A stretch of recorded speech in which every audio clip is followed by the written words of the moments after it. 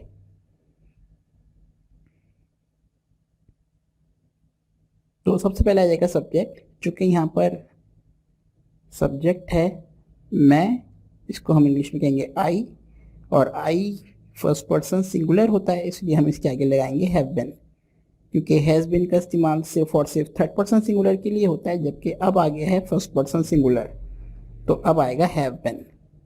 इसके बाद fourth form of verb teaching और फिर ऑब्जेक्ट, जो कि यहाँ पर मौजूद ना होने के बाइस हम डायरेक्टली वक्त का इस्तेमाल करेंगे और वक्त यहाँ पर है 14 साल। ये एक स्पेसिफिक टाइम नहीं बल्कि ये एक पूरी मुद्दत है। इस मुद्दत को बताने के लिए हम फॉर का इस्तेमाल करेंगे।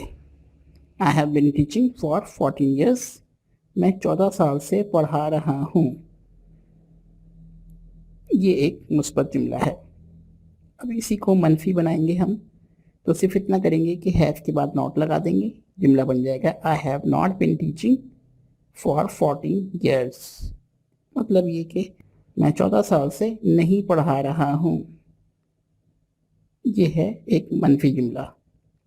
इसी को सवालिया बनाने के लिए हम ये करेंगे कि हेल्पिंग वर्ब हैव को पहले लगाएंगे और आई को बाद में।